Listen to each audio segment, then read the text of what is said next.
네, 지금 보신 대로 노형욱 국토교통부 장관은 내년 정부 업무보험을 통해서 압도적인 공급으로 부동산 시장 안정을 반드시 이뤄내겠다고 밝혔습니다.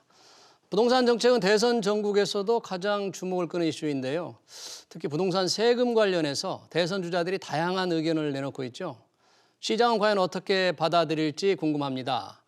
월요 경제토론에서 자세히 짚어보겠습니다. 유튜브 실시간 댓글로 의견 주시면 토론에 반영하겠습니다. 경제현장 오늘입니다.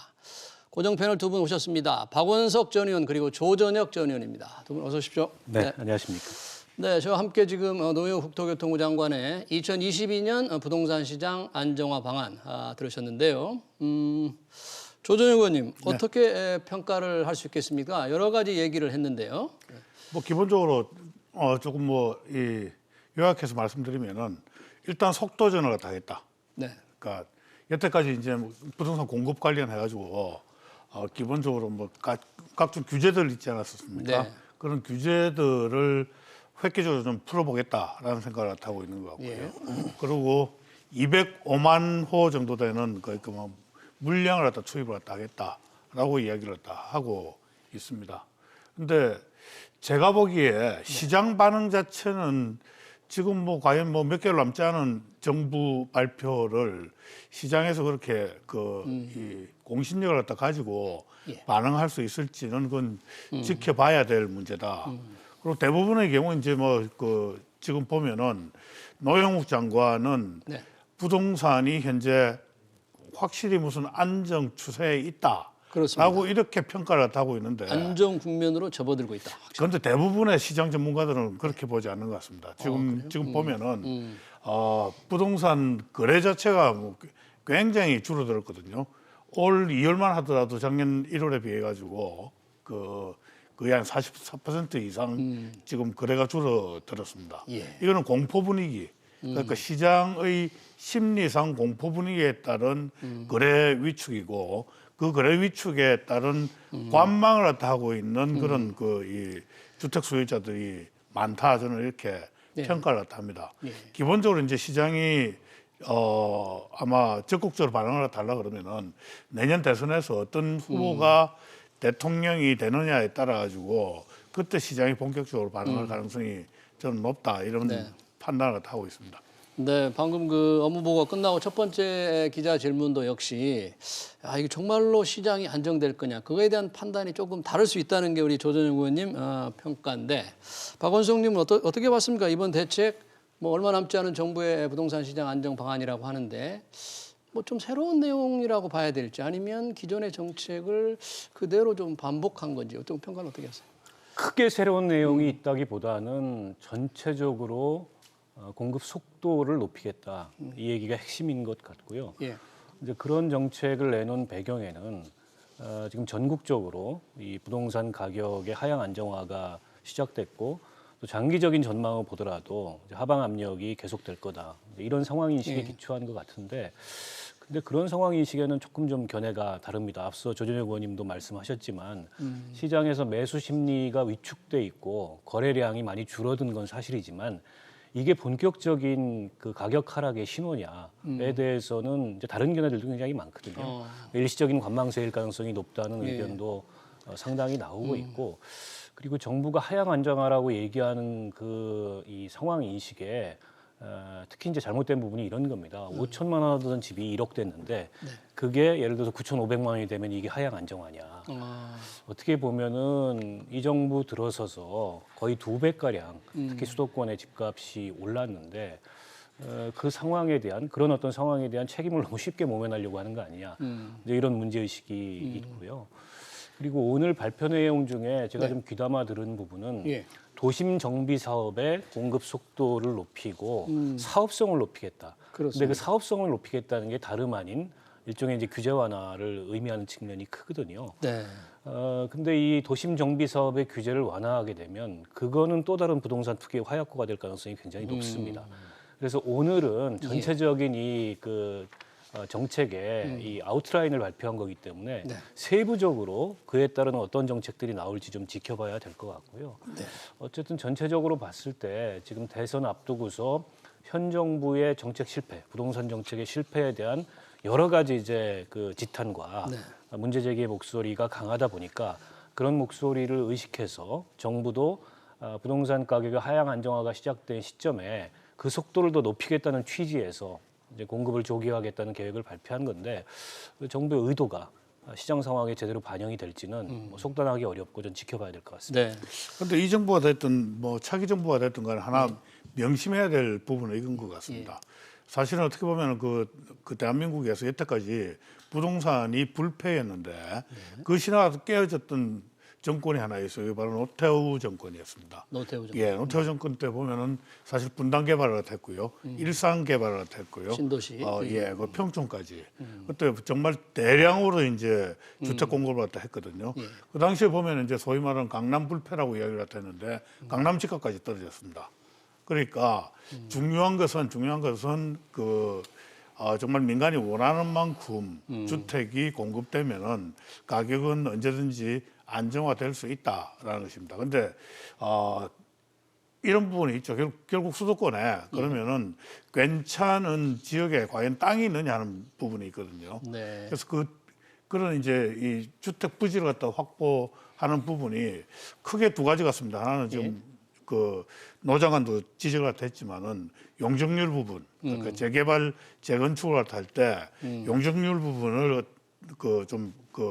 다소 담대하게 좀 풀어줄 필요가 있는 것 같고요. 예. 그러고 뭐 사실 수도권에 보면은 지금 무늬만 이 그린벨트지 예. 실제 그린벨트 기능을 다 하지 못하는 그 땅들이 굉장히 많습니다. 이런 땅들은 정말 대규모로 그 서민주택을 갖다 위한 개발할 이 수가 싱가포르형 공공임대주택을 기획해봄지가 하지 않나 이런 생각을 하고 싱가포르형은 어떤 특징이 좀 그러니까 이제 뭐 이 청년들부터 해가지고 네. 저소득 이 서민들에 대해 가지고 첫 번째 이제 집을 갖다 가질 때 굉장히 장기적으로 임대주택을 갖다 제공을 갖다 하는 그런 제도입니다. 자, 땅을 지을 곳이 과연 있느냐, 공급을 늘린다고 했는데 지금 이번 대책도 보니까 압도적 공급이라는 표현을 썼는데요. 그게 가장 중요한 수단의 하나가 이제 사전 청약이지 않습니까? 뭐 내년에는 서울 도심에도 4천 가구 정도 사전 청약을 이제 하겠다는 건데 민간 아파트. 어찌 보면 조금 땡겨서 분양하는 거니까 길게 보면 좀 비슷한 게 아닌가 이런 지적도 받을 수 있을 것 같아요. 그렇죠. 어쨌든 하지만 현 정부 입장에서는 현 정부 임기 내에 공급하는 게 중요하니까요. 사전 청약이라는 건 이제 본 청약에 앞서서 1, 2년 청약을 당겨가지고 하는 건데 그게 어쨌든 전체적으로 봤을 때는 이제 공급을 늘리는 그런 어떤 효과가 있기 때문에 정부가 이제 사전 청약을 올해 7월부터 적극적으로 하기 시작을 했고 3기 신도시가 대표적으로 거기에 해당하는 거거든요. 그래서 이번 대책이 공급 물량을 뭐 대폭 늘리는 건 없습니다. 다만 이제 공급 시기를 앞당겨서 공급 속도를 조절하겠다는 데 초점이 맞춰진 것 같고요. 아무래도 이제 현 정부의 부동산 정책 실패와 관련돼서 일각에서는 공급이 부족하다, 공급에 굉장히 소극적이었다 이런 비판이 나오고 있고 여당 후보도 그런 비판을 하지 않습니까? 그렇죠. 그런 비판을 의식한 그런 조치가 아닌가 싶은데, 근데 저는 약간 좀 거기에 대해 생각이 좀 다릅니다. 그러니까 과거에 이제 공급 확대가 절실히 필요했던 시점은 주택 보급률이 뭐 60% 70%대였고, 그리고 실수요 중심의 그런 어떤 공급 수요가 있었던 반면에 지금 이제 주택 보급률이 전국적으로 100%가 넘었고요. 실수요 이외에도 이게 이제 주식을 어떤 자산 증식의 아니 주택을 자산 증식의 수단으로 이렇게 여기는 그런 투기적 수요들이 상당수 있는데 이런 상황에서 특히 서울 도심에 이제 공급을 확대하겠다는 것이 불러올 효과가 과연 이게 주택 시장의 안정화로 나타날 거냐 아니면 또 다른 형태의 가공할 그런 투기 요소로 작용할 거냐. 이에 대해서는 전 지금 이게 그 시장을 안정화시키는 기능으로 시장을 안정화시키는 방향으로 그 결과가 나타날 거라고 자신하기가 어렵다. 특히 이제 재건축 재개발 규제 완화 같은 경우에는 이미 그 해당 지역에 굉장한 어떤 투기 거품이 있는 지역에다가 용적률을 뭐 2배, 3배 높여가지고 공급을 하게 되면 그게 또 다른 이제 투기의 불씨가 돼서 손쓸 수 없는 그런 투기적 수요가 발생할 수도 있거든요. 그런 점을 충분히 감안해야 되는데 오늘 이제 사업성을 높이겠다고 정부가 다소는 애둘러 한 얘기가 이 재건축 재개발에 규제를 본격적으로 완화하는 그런 결과로 작용하지 않을까 그런 점에서 좀 우려스럽습니다. 네, 지금 박원석 의원님께서 잘 지적을 해주셨는데 노영욱 장관이 얘기한 민간 재개발 재건축의 속도를 높이고 사업성을 제고해 나가겠다. 그러니까 아까 기자의 질문도 있었잖아요. 이게 그동안의 정책을 기조를 바꾸는 거냐 아니면 뭐냐 이런 질문이 있었는데 우리 조 의원님 어떻게 보십니까? 기조를 바뀌지 않는다 그러는데. 아니, 그거는 뭐 저기 노영욱 장관이 이 정부에 속해 있기 때문에 립서비스한 것 같고요. 기조를 갖다 바꾼 거라고 봐야 될 것 같습니다. 그런데 저는 중요한 거는 이런 부분이라고 생각을 해요. 지금 그 사실은 우리나라의 주택 보급률이 지금 뭐 100% 넘었다고 지금 지적을 갖다 하셨는데 네. 사실은 이게 뭐 저기 전 국민 기준으로 해가지고는 뭐 100% 넘었겠죠. 그렇지만 항상 주택 문제가 되는 것은 이게 이 로컬에서 네. 이게 100% 넘는 경우도 있고 안 넘는 경우도 있는 것이죠. 그러니까 도심 지역 같은 경우는 살고자 하는 사람들이 많고 그럼에도 불구하고 주택 공급이 이제 부족하고 뭐 이런 부분이거든요. 중요한 것은 이제 이 주거 서비스가 국민들의 어떻게 보면은 주거 욕구를 갖다 이제 만족시켜 주는 것이 저는 굉장히 중요하다고 생각을 합니다. 그렇기 때문에 지금 보면은 뭐 이게 이 재건축 재개발 뭐 이런 것들이 우려대로 이제 부동산 투기를 갖다가 이렇게 촉발을 갖다 시킬 수도 있지만은 저는 이 부분은 조금 다른 측면에서도 볼 필요가 있다. 왜 그런가 하면은 그렇게 많은 수요가 있다 그러면은 국민들 그렇게 많이 원한다 그러면은 그걸 원하는 대로 해주는 게 난 또 이 정부의 역할이라고 생각을 하거든요. 예. 도심 쪽에 이런 재건축 이 재개발을 획기적으로 완화해가지고 저는 왜 서울의 여의도나 뭐 이런 쪽 같은 경우가 네. 맨하탄처럼 뭐 100층 마천루 빌딩이 있으면 왜 안 되는지 저는 잘 모르겠어요. 예. 강남에 뭐 저기 주거지에 땅이 그렇게 비싼데 네. 그게 100층, 200층 올리면 왜 안 되는지 모르겠습니다. 그래서 그런 부분까지 좀 획기적으로 이게 바꿀 필요는 저는 있다고 생각합니다. 그 부분은 정말 이 부동산 전문가들 간에도 최고의 전문가들 간에도 논쟁이 엇갈리는 부분이에요. 강남에 굉장히 논쟁적인 100층을 올린다. 용적률을 획기적으로 올려줘야 되는데. 대목이고요. 과거에 이제 고 박원순 전 시장이 재작년 초였던가요? 아마 싱가포르인가 어디 가가지고 예. 용산 여의도를 거론하면서 마치 고밀도 개발을 할 것처럼 얘기를 한마디 슬쩍 했는데 그 순간 부동산 가격이 폭등했던 그런 전례가 있습니다. 예. 그러니까 이게 예를 들어서 도심 고밀도 개발을 하려면 저는 전제 조건이 있어야 된다고 생각합니다. 용적률 높인 만큼 임대주택을 지어서 사실상의 재건축 재개발을 환수하는 방안을 마련을 한다면 뭐 저는 그럴 수 있다고 봅니다. 근데 과연 그게 동의하겠느냐? 특히 민간 재건축 같은 경우에 지금 음마 아파트 같은 경우가 재건축을 하지 못하고 계속 미루고 있는 이유가 서울시에서 이런 조건을 제시하면 용적률 종상향 뭐 100% 해줄 테니까 그만큼 임대 아파트를 지어라 거부합니다. 사업성이 없다는 이유로. 정부가 환수하는 거에 대해서. 네, 결국에는 투기적인 수요를 충족시킬 만한 방식으로 개발을 해달라라는 요구를 하고 있는 거거든요. 근데 그런 요구대로 정부가 규제를 완화하게 되면 그 지역에서 투기는 저는 막을 수가 없다고 봐요. 그거는 지금까지 투기를 억제하겠다는 부동산 시장의 정책 방향과는 전면으로 역행하는 방안이기 때문에 그런 방안을 선택하는 순간 전 정책 기조가 다 흐트러진다고 보고 이번에 사업성을 높이겠다는 정부의 이렇게 지나가는 듯한 언급이 예. 그런 식의 민간 재개발 재건축에 대한 규제 완화를 의미하는 것이라면 굉장히 우려스럽다 이 말씀드리고 싶습니다. 저는 기본적으로 이제 부동산의 가치라는 것은 예. 결국은 이 규제에 의해서 결정이 되는 거거든요. 같은 부동산이지만은 그린벨트나 아니면 무슨 뭐 저기 녹지나 아니면은 뭐 저기 임야 같으면은 이게 가격이 확 떨어지지 않습니까? 근데 이 규제를 갖다 어떻게 하느냐에 따라 가지고 가령 뭐 주거지도 1종이냐 2종이냐 아니면 상업지냐에 따라 가지고 이거는 예. 가격이 바뀌는 거거든요. 그래서 이런 부분에 대해 가지고 그 규제에 따른 가격 차이에 대해서는 저는 확실히 환수를 갖다 하는 게 맞다고 생각을 합니다. 예. 그건 그야말로 불로소득이거든요. 그런 측면에서 저는 우리 국민들에게 이 규제 완화에 따른 어떤 이 불로소득 부분에 있어서 일정 부분은 이거는 그 정부가 환수할 권리가 있다는 걸 충분히 저는 납득하고 설명시키고 그 재원을 갖다 가지고 저는 임대주택을 갖다 만들고 이런 식으로 하여튼 그 이 국민의 주거복지를 갖다 실현해 나가는 것이 저는 정부의 의무이고 역할이라고 저는 생각을 합니다. 예. 사실 그 부분에 대해서 노영욱 장관도 좀 걱정이 되는 것 같아요. 아까 답변을 하는 거 보니까 시장 안정을 전제로 하는 거다. 우리 박원석 의원님 걱정하시는 대로 네. 어떤 기조가 바뀐다는 거에 대한 나름 보수적인 답변을 하셨는데 이번 대책, 오늘 발표한 대책에서 또 이 가계대출을 철저히 관리하겠다. 그러니까 수요를 계속 조이겠다는 건데 이 부분이 시장 안정에 굉장히 중요한 장치가 되지 않을까 그렇게 보는 거 아니겠어요? 뭐 지금 이미 정부가 가계부채가 워낙 폭등했기 때문에 그에 따른 이제 구조조정에 들어가 있는 게 사실이고 특히 이제 DSR 기준 같은 경우에 이제 차주별 관리를 세심하게 하겠다. 올해부터 본격화하겠다 발표를 했는데 저는 뭐 불가피하다고 봅니다.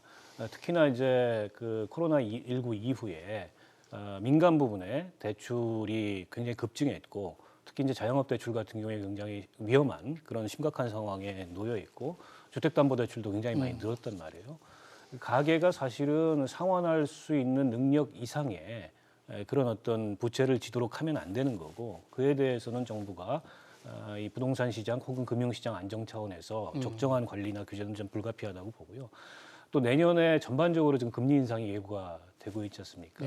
그런데 이게 금리 인상이 연쇄적으로 이루어지게 되면 이게 상환을 못하고 원리금을 상환 못하고 이렇게 포기하게 되는 그런 그 가구들이 나올 수 있고 그거는 사실은 부동산 시장에도 굉장히 부정적인 영향을 초래할 가능성이 높아요. 그런 점을 감안해서 일정 범위 수준에서 가계부채가 폭등하지 않도록 그 정부가 관리를 강화해 나가겠다 이 얘기를 한 거고 다만 이게 실수요자들에게 어떤 불합리한 그런 제약이나 이런 요소로 다가오지 않도록 조금 세심하게 주의를 기울일 필요가 있다고 봅니다. 네. 저희 시청자 댓글 주신 게 이런 댓글이 있습니다. 무슨 국가 정책이 벼락치기인지 멀리 보고 경제성장, 복지, 균형 발전의 대의를 보고 10년, 50년을 보고 계획을 잡았으면 좋겠다. 부동산 정책이 좀 수시로 바뀐다는 거에 대한 그런 불만을 표출하신 것 같아요.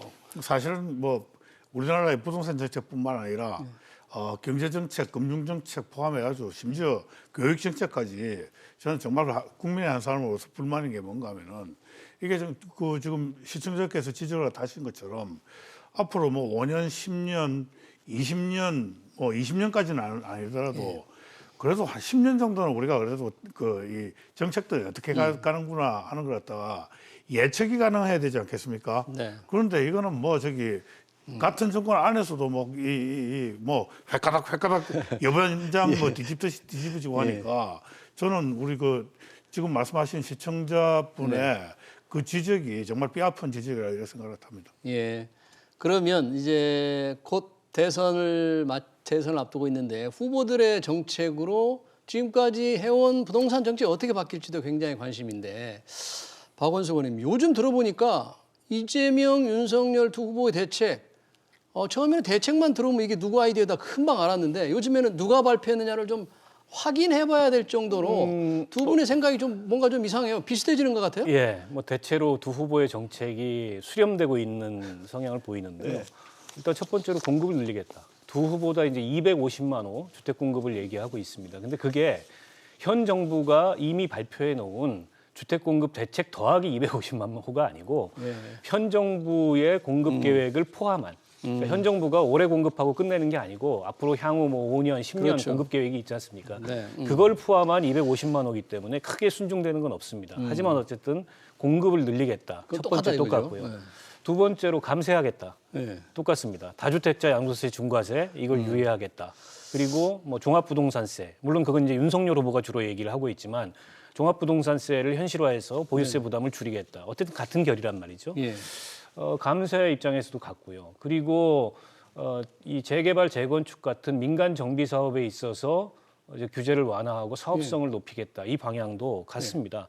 사실은 이재명 후보 같은 경우에는 대장동 논란이 있은 이후에 이 개발 이익에 대해서 100% 환수하는 그런 법안을 내겠다. 이렇게 의지를 밝혔는데 민간 그 정비 사업에 대해서 규제를 완화한다는 거는 그만큼 인가 정비 사업의 사업성을 높여주고 개발 이익이 돌아가도록 해주겠다는 얘기와 다름 아니거든요. 그러니까 이게 대규모 어떤 개발 사업에서 100% 개발 이익을 환수하겠다는 얘기하고 배치가 돼요. 그런데 그게 배치됨에도 불구하고 그 얘기를 그냥 꺼리낌 없이 또 하고 있어요. 그래서 이게 아마 이제 현 정부의 부동산 정책 실패 한편에서 예. 그 동요하고 있는 표심들이 있지 않습니까? 그 표심을 흡수하겠다고 너나 없이 감세를 얘기하고 규제 완화를 얘기하는데 이게 부동산 시장에 거꾸로 미칠 영향에 대해서는 두 후보다 별 고려가 없는 것 같아요. 그런 측면에서 봤을 때 저는 윤석열 후보 같은 경우에는 국민의힘의 일관되게 규제 완화를 얘기하고 감세를 얘기하고 공급 확대를 얘기했던 정당이라는 측면에서 이해가 가는데 이재명 후보 같은 경우에는 종전의 민주당의 입장, 종전에 본인이 얘기했던 불로소득에 대한 적극적 환수하고는 결이 다른 얘기를 요즘 하고 있어서 그런 점이 좀 우려스럽습니다. 그러니까요. 이런 중요한 세제인데요. 지금까지 해온 정부가 해온 정책을 정면으로 뒤집는 여당 후보의 부동산 대책. 이러다 어떤 신뢰를 얻을 수 있을까 하는 그런 걱정도 조금 있는 것 같습니다. 뭐 이런 말 방송에서 했어야 될지 모르겠지만 하여튼 그 세간에서 떠드는 이야기니까 좀 얘기를 하겠습니다. 이재명 후보가 두 가지 언어를 할 줄 안답니다. 한국어 잘 하고요. 또 하나는 뭐 저기 이건 뭐 그냥 라이라 그랬습니다. 네. 뭐 화이트 라이기라다. 그 뭐 이게 이 선거하는 사람들이 공약 내는 게 이제 빌공짜 공약을 더 많이 내니까 하여튼 뭐 내용을 자주 바꾼다. 쉽게 말하면 그런 측면에서 공약이 될 가능성이 굉장히 높다. 빌공짜 공약. 네. 제가 뭐 거짓말이라는 표현을 갖다 쓸 수 없기 때문에 제가 이 말씀 갖다 쓰는데 그 보면은 지금 그 이재명 후보 같은 경우가 비단 부동산 정책뿐만 아니라 많은 지금 그 이 공약들 그리고 말들 갖다 평소에 자기의 소신이랄까요?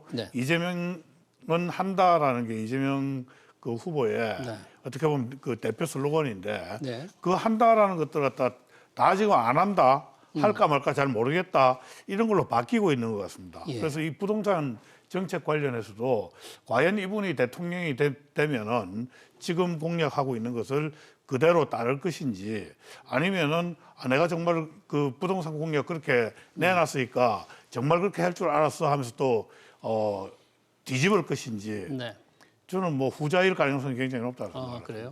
어제 보니까 저는 그 이재명 후보가 일각에서 그런 의구심을 가지니까 양도세 다주택자 양도세 중과 완화에 대해서 분명히 또 얘기를 하더라고요. 대선 이후 딱 하겠다. 4.33 뭐 연말까지 선거 이후 연말까지 하겠다. 4개월, 3개월, 3개월 나눠서 중과를 완화하겠다. 그 의지를 보면 확실하게 차별을 하겠다는 거 아니겠어요? 그렇죠. 지금 어쨌든 다주택자 중과 유예에 대해서는 청와대도 그렇고 또 정부도 그렇고 여당 일부에서도 이게 이제 정책 혼선을 가중시킬 수 있기 때문에 바람직하지 않다 이런 반대에 부딪혔어요. 그래서 대선 전에 하기는 어렵다고 판단하고 다만 이제 대선 이후에 본인이 당선이 되면 즉시 이걸 시행해서 매물 잠김 현상을 해소하고 다주택자들이 좀 집을 팔 수 있도록 하는 그런 유인 효과를 갖겠다. 물론 이게 이제 영구적으로 정책을 이렇게 쓰겠다는 게 아니고 한시적으로 다주택자 중과를 유예함으로 인해서 시장의 매물을 좀 늘리는 방안으로 활용하겠다라는 건데 뭐 저렇게까지 하겠다고 발표했는데 저걸 뭐 안 하지야 않겠죠. 하긴 할 텐데 그게 과연 지금 정부나 청와대에서도 이 정책에 대해서 실효성을 의심하듯이 다주택자들이 팔지 않고 매물을 들고 있는 이 상황을 얼마나 해소할 수 있을지. 매물을 얼마나 내놓기 위해 그래서 매물 잠김 효과를 해소하는 그런 계기가 될지 그에 대해서는 여전히 의문입니다. 왜냐하면 다주택자 양도세 중과를 하기 전에 유예 기간이 11개월이나 있었어요. 그 11개월 동안 별다른 매물 잠김 해소 효과가 없었단 말이죠. 근데 그걸 이재명 후보가 대통령이 돼서 한다 그래서 과연 그 정책의 효과가 나올지에 대해서는 의문입니다. 네. 다주택자 양도세 중과세 완화도 그렇고요. 종부세 부분에 대해서도 좀 완화를 하겠다. 특히 1주택자라든지 특정 가격 이하의 주택에 대해서 그 정도는 굉장히 납세자들의 부담을 덜어줄 수 있는 면에서 조금 합리적인 지금 보면은 아닌가. 이제 종부세 대상이 뭐 국민들에 거의 한 뭐 저기 10% 가량 되거든요. 그거는 어떻게 보면 좀 너무 과한 것 아닌가 이런 생각을 하고요. 예. 근데 보다 근본적인 문제는 저는 이런 부분이라고 생각을 합니다. 뭔가 하면은 지금 뭐 다른 그 유럽 국가는 모르겠지만 제가 이제 미국에 살아봐서 예. 미국의 경우에는 어떻게 하는가 하면은 이 보유세 관련해 가지고는 집을 살 때 기준이 있지 않습니까? 취득할 때. 예, 취득할 때 그 기준으로 이제 보유세를 갖다 내게 됩니다. 그러니까 사람들이 이제 장기적인 플랜을 가능하게 한 거죠. 그러니까 내 소득이 이만큼이니까 나는 뭐 한 50만 불짜리 집을 갖다 사고 50만 불짜리 집을 갖다 사면은 그 50만 불 집이 500만 불 된다 손치더라도 이거는 미실현 이익이기 때문에 이 부동산 세금이 올라가지는 않거든요. 50만 불짜리 집에 계속 내가 사는 한은 50만 불에 대한 이제 세금만 내는 보유세를 겁니다. 취득 원가로 계속 매긴다. 그렇습니다. 예. 살 때 기준으로 매기고 다만 이걸 갖다 나중에 10배 띄어가지고 이제 500만 불이 되지 않았습니까? 그렇게 해가지고 자기가 다시 500만 불 되는 집을 갖다 사서 가게 되면은 그때는 또 양도세를 내지 않습니다. 예. 예. 새로 산 집이 500만 불이 되면은 네. 그때 내는 게 아니고 나중에 500만 불을 갖다 팔아가지고 네. 실제로 이 450만 불만큼의 이익이 생겼을 때, 이익이 실현됐을 때 내는 겁니다. 그런데 500만 불짜리 집으로 옮기게 된다 그러면은, 이제는 50만 불짜리는 팔았고, 예. 500만 불을 갖다 샀기 때문에 이것은 내가 500만 불짜리를 갖다 보유할 수 있는 능력이 있다는 전제하에 자기가 산 거예요. 그렇기 때문에 거기에 맞는 이 보유세를 갖다 내게 되는 거죠. 네. 그래서 집을 살 때, 팔 때 장기적으로 플랜이 가능하게 되는 겁니다. 그래서 네. 지금 윤석열 후보 같은 경우는 기본적으로 이런 종부세 포함해서 보유세 등등해서 이 세제 전체를 새로 디자인을 갖다 해야 된다라고 이야기를 다 하고 있거든요. 근데 아직 뭐 구체적인 그 세제 디자인의 방향은 안 나왔지만은 그런 식으로 아까 우리 시청자께서 이야기를 하신 네. 것처럼 장기적으로 이렇게 어떤 예측이 가능한 세제가 돼야 된다. 저는 이렇게 생각을 합니다.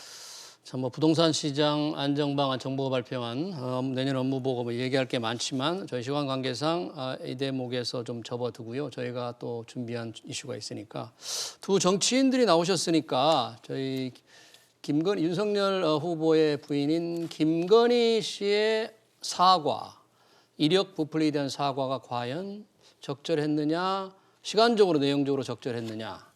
또 윤석열 후보의 지지율에 어떤 영향을 미칠지 굉장히 주목이 되는데 박원석 의원님 어제 들으셨죠? 어떻게 네, 평가하세요?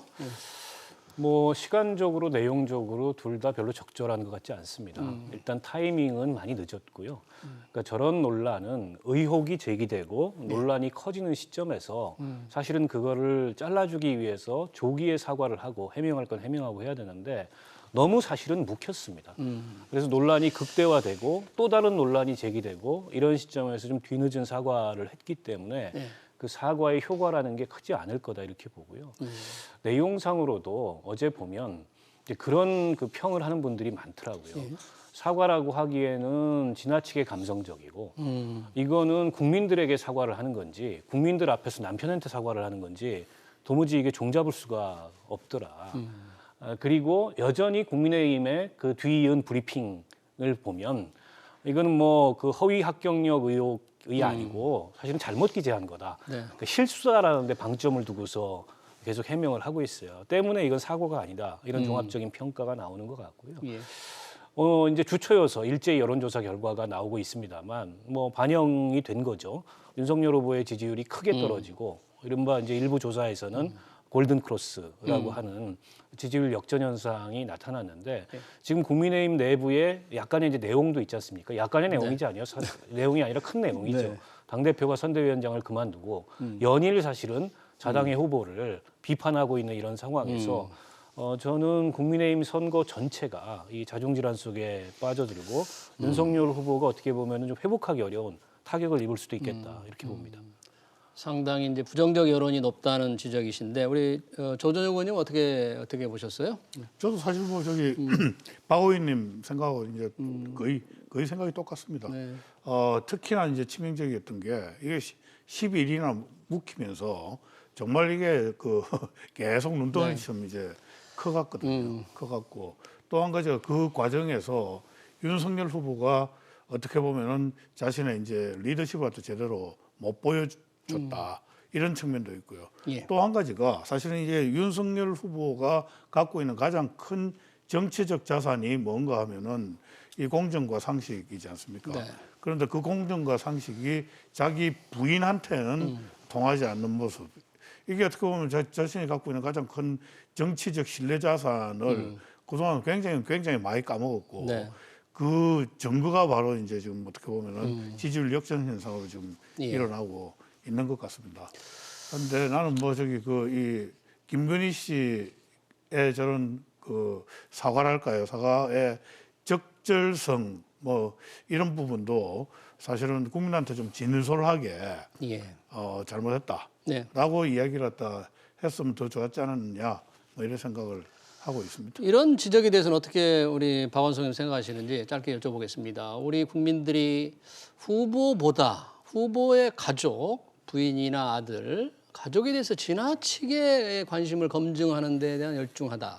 이런 부분 조금 바람직하지 않은 게 아니냐 이런 지적도 있던데요. 뭐 바람직한 모습은 아니죠. 네. 그러니까 어쨌든 후보의 가족도 선거 시기에 공적 인물이 되기 때문에 어느 정도의 검증이 불가피한데 그게 뭐 후보 검증보다 더 커지거나 거의 후보 검증과 유사한 강도로 진행된다는 거는 어떻게 보면 선거의 본질이 좀 왜곡되는 건데 저는 이번 선거의 특징 중에 하나라고 생각해요. 과거까지는 이 정도의 예. 후보 가족을 둘러싼 의혹 제기나 논란 제기는 없었는데요. 근데 그걸 누가 만들었냐? 서로가 만들었습니다.